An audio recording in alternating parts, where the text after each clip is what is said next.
بسم اللہ الرحمن الرحیم اللہم صلی علی سیدنا محمد وعلی آل سیدنا محمد وبارک وسلم۔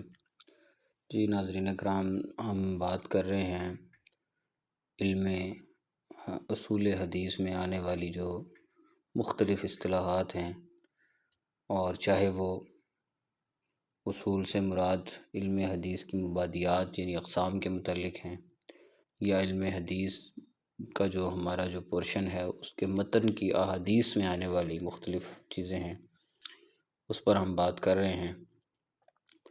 آج ہم بات کریں گے جی کہ جو کتاب الصلاۃ کا جو حصہ احادیث میں سے جو شامل ہوتا ہے، اس میں کون کون سی اصطلاحات ایسی آتی ہیں۔ اچھا جی، الصلاۃ یہ مصدر ہے جس کا معنی ویسے تو نماز لیا جاتا ہے، اور اس کی جمع صلوات آتی ہے، لیکن نسبت کے اعتبار سے فرق ہے۔ اگر اللہ کی جانب ہو تو معنی رحمت ہے، نسبت اس کی بندوں یا فرشتوں کی جانب ہو تو رحمت، اس کا معنی رحمت کی یعنی دعا ہے، پرندوں کی جانب ہو تو تسبیح ہے۔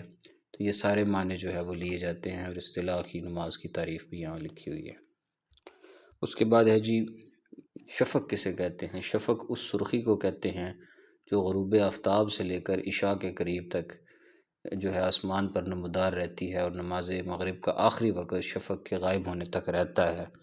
تو یہاں یہ بات سمجھ لیجئے کہ مغرب کی نماز اگرچہ جتنی زیادہ تاخیر کرتے جائیں گے مکروہ ہوتی جائے گی، لیکن باہر کیف عشاء کی نماز کا وقت شروع ہونے سے پہلے تک مغرب کا وقت موجود ہے، جیسا کہ بعض لوگوں میں معروف ہے، وہ صحیح نہیں ہے، نماز کو ادا کرنا چاہیے۔ اس کے بعد ہے جی الاذان۔ لفظ اذان باب تفعیل سے ہے، اذن یؤذن تعزینا۔ اس کا مصدری معنی ہے اذان دینا، اطلاع دینا، خبر دینا وغیرہ، اور اگر باب فعال سے بھی مستعمل ہے اس وقت اس کا معنی ہوگا آگاہ کرنا، اذن، اصطلاح یعنی اجازت دینا۔ اصطلاحاً اس کا معنی ہے مخصوص الفاظ اور مخصوص طریقہ کار کے ساتھ نماز سے آگاہ کرنا۔ اس کے بعد ہے جی ترجیع فی الاذان۔ ترجیع والی اذان سے مراد ایسی اذان ہے کہ جس میں کلمہ شہادتین 2 مرتبہ دہرایا جاتا ہے، اور آپ کو معلوم ہے کہ یہ حضرت ابو محذورہ صحابی رسول صلی اللہ علیہ وسلم تھے، اور ان کا واقعہ بھی بخاری شریف میں تفصیل سے موجود ہے کہ حضرت ابو محذورہ جو تھے وہ چھوٹے بچے تھے اور اذان کی نقل اتار رہے تھے۔ رسول اللہ صلی اللہ علیہ وسلم نے ان کے بالوں سے ان کو پکڑا، اور آپ علیہ السلام نے کہا اب دو اذان دوبارہ۔ جب دوبارہ اذان دی تو رسول اللہ صلی اللہ علیہ وسلم کی پکڑنے کی برکت یہ تھی کہ اللہ نے ان کا دل پھیر دیا، اور پھر وہی مؤذن رسول بنے، اور 4 بڑے مؤذنین میں سے ایک ابو محذورہ بھی ہیں۔ اور جن بالوں کو رسول اللہ نے پکڑا تھا تو انہوں نے اس کے بعد بال نہیں کٹوائے، اور روایات میں آتا ہے ان کے بال جو ہے وہ پاؤں تک جاتے تھے، اور یہ بال کٹواتے نہیں تھے کہ مجھے ان بالوں سے رسول اللہ نے پکڑ کر اذان کا کہا تھا۔ تو یہ صحابی حضرت ابو محذورہ رضی اللہ تعالیٰ عنہ۔ تو یہ بات سمجھ لیں کہ جو ترجیع فی الاذان ہے یہ احناف کے ہاں جو ہے یہ احناف کے ہاں ہے، اور باقی ائمہ کچھ ائمہ جو ہے وہ ترجیع کے قائل ہیں، کچھ ائمہ ترجیع کے اذان میں ترجیع کے قائل نہیں ہیں۔ اس کے بعد ہے جی تثویب فی الاذان، یعنی حی علی الفلاح کے بعد جو 2 مرتبہ الصلاۃ خیر من النوم کہتے ہیں، یہ تثویب ہے، اور یہ حکم بھی آپ علیہ السلام نے حضرت ابو محذورہ کو دیا تھا، لیکن یاد رکھیں اس وقت یہ اذان میں شامل نہیں تھا، اور بعد میں اس کو باقاعدہ اذان کا حصہ حضرت عمر کے دور میں بنا دیا گیا۔ اس کے بعد ہے جی سترہ۔ لغوی معنی اس کا اوٹ ہے، پردہ ہے۔ اصطلاح میں ہر وہ چیز جسے نماز اس کے وقت انسان سجدہ گاہ کے سامنے نصب کر لے تو اس کو لکڑی دیوار، اور اس کی مقدار کتنی ہونی چاہیے تو اس کے 1 ذراع یعنی تقریباً 1.5 فٹ کا اگر سترہ آپ آگے سامنے کھڑا کر لیتے ہیں تو اس صورت میں لوگ آگے سے اگر گزرتے ہیں تو گزرنے والے گناہ گار نہیں ہوں گے۔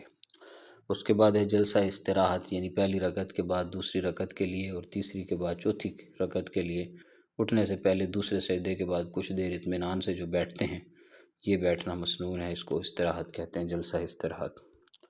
اس کے بعد ہے جی قومہ۔ قومہ آپ کو پتہ ہے، جلسہ پتہ ہے۔ تورک کسے کہتے ہیں؟ تورک یعنی آخری تشہد میں جو بیٹھتے ہیں، بیٹھنے کو تو رک جائیں اور بائیں پاؤں کو دائیں پاؤں ران کے نیچے سے آگے بڑھا کر اور دایاں پاؤں کھڑا کر کے سرین پر بیٹھنا، یہ تورک ہے جو ہمارا بیٹھنے کا انداز ہے، اور اس میں مرد اور عورتوں کے انداز کا تھوڑا سا فرق ہے۔ اس کو اغراش کہتے ہیں، یعنی پہلے تشہد میں بائیں پاؤں پر بیٹھنا اور دائیں پاؤں کو کھڑا رکھنا، یہ اقصا ہے۔ تعوذ ہے جی، تسمیہ ہے، تحلیل ہے، تکبیر ہے، تحمید ہے اس کے اندر، اور اس کی طرح جی اس کے اندر جو ہے وہ تطوع ہے۔ تطوع باب تفاعل سے مصدر ہے، خوشی کا کام ہے، شرعی طور پہ ایسی اطاعت فرما برداری جو فرائض و واجبات کے علاوہ مشروع ہے، اس تطوع کی جگہ یہ الفاظ مستعمل ہے مندوب، مستحب، نفل، سنت، احسان، فضیلت وغیرہ، یہ سارے الفاظ جو ہے مترادفات ہیں، استعمال ہوتے ہیں۔ اس کے بعد اشراق جو ہے اس کی تفصیل لکھی ہے، اور ضحیٰ یعنی چاشتی نماز یہ وقت اشراق کے کچھ وقت بعد ہوتی ہے، اور اشراق میں 4 اور چاشت میں 8 رکعات تک نوافل جو ہے وہ ثابت ہیں، رسول اللہ نے اس طرح پڑھے ہیں۔ عیدین، یہ لفظ عید کا تثنیہ ہے، یہ باب نصرہ سے مشتق ہے، اس کا معنی ہے لوٹنا، یعنی بار بار لوٹ کر آنے والا دن۔ اس سے مراد عید الفطر اور عید الاضحیٰ ہے۔ یاد رکھیں عید الفطر جو ہے وہ سن 2 ہجری میں، اور عید الاضحیٰ مسلمانوں نے جو ہے وہ ایک روایت کے مطابق جو ہے وہ سن 9 ہجری کے اندر پڑھی، اور دوسری روایت کے مطابق جو ہے وہ رسول اللہ صلی اللہ علیہ وسلم جب حدیبیہ سے واپس آ رہے تھے تو اس وقت ہی پڑھی گئی تھی۔ تو بہرکیف جو ہے وہ عید الفطر اور عید الاضحیٰ کے اوقات میں بھی اختلاف ہے۔ صلاۃ الخوف آپ کو پتہ ہوگا، حالت خوف میں پڑھے جانے والی نماز، قرآن میں اس کا ذکر ہے، وَإِذَا ضَرَبْتُمْ فِي الْأَرْضِ فَلَيْسَ عَلَيْكُمْ جُنَاحٌ أَن تَقْصُرُوا مِنَ الصَّلَاةِ، اور یعنی جنگ یا لڑائی کے وقت جو ممکنہ صورت ہوتی ہے نماز کو پڑھنا اس طرح۔ صلاۃ خوف کا طریقہ بھی ثابت ہے اور حدیث سے موجود ہے، وہ یہ ہوگا کہ ایک جماعت نماز ادا کرنے کے لیے وسلم کے ساتھ کھڑی ہو گئی، اور ایک جماعت دشمن کے سامنے صفیں باندھ کر کھڑی ہو گئی۔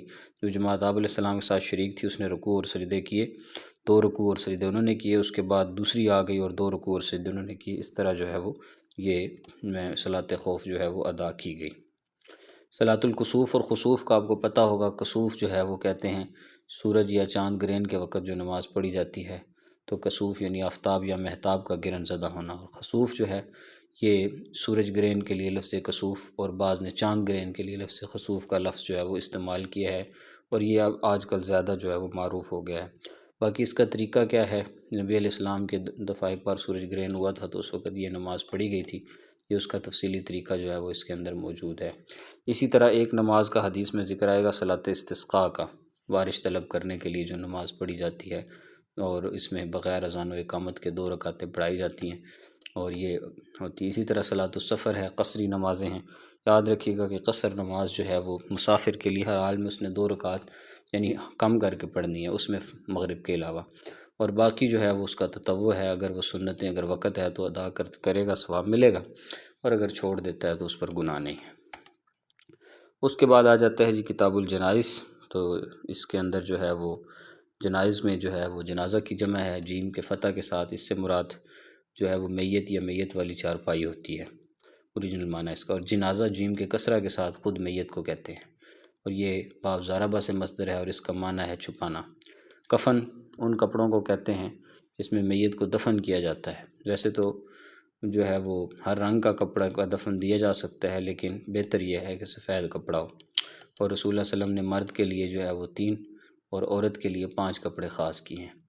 اس کے بعد ہے جی غسل میت، یہ غسل میت کا آگے تفصیلی طریقہ ہے، لیکن چونکہ یہ ہے نہیں سلیبس میں اس لیے میں ان چیزوں کو چھوڑ رہا ہوں۔ خیرات احد پہاڑ کے برابر، اور اس کے بعد آ جاتا ہے جی جو ہے وہ نماز جنازہ کا جو طریقہ ہے اس کی تفصیل لکھی ہوئی ہے کہ نماز جنازہ کا جو ہے وہ تفصیلی طریقہ کیا ہے، وہ آپ یہاں سے دیکھ سکتے ہیں۔ قبر ہے، یہ لحد کے بارے میں یاد رکھیں کہ لحد جو ہے وہ بغلی قبر کھودنا، یعنی قبلہ رخ گڑھے کو لحد کہتے ہیں، تو اور نبی علیہ السلام کی قبر بھی لحد پہ بنی ہے۔ اور زرح کیا کہتے ہیں، جس کو شک کہتے ہیں، یعنی میت کے لیے سیدھی قبر کھودنے کو شک کرنا کہتے ہیں۔ علاقہ اور زمین کے اعتبار سے دونوں ہی مسنون ہیں۔ لحد ہوتا ہے یعنی پہلے سیدھا گڑھا کھود کے پھر اس کی سائڈ سے مٹی نکال کے اور اس طرح کرنا، یہ لحد ہے۔ اور زرح کہتے ہیں کہ سیدھا ڈائریکٹ گڑھا کھود کر ڈائریکٹ ہی دفن کرنا اور اوپر جو ہے وہ پڑیاں لگانا، اس کو کہتے ہیں۔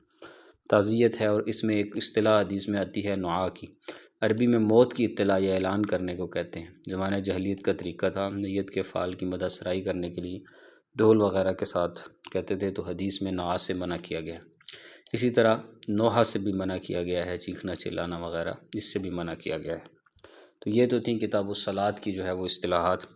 آگے پھر کتاب الزکوٰۃ کی آ رہی ہیں، یہ تھوڑی سی تفصیلی ہیں، تو انشاءاللہ تعالیٰ ان اصطلاحات کو ہم تفصیل سے تھوڑا ڈسکس کریں گے۔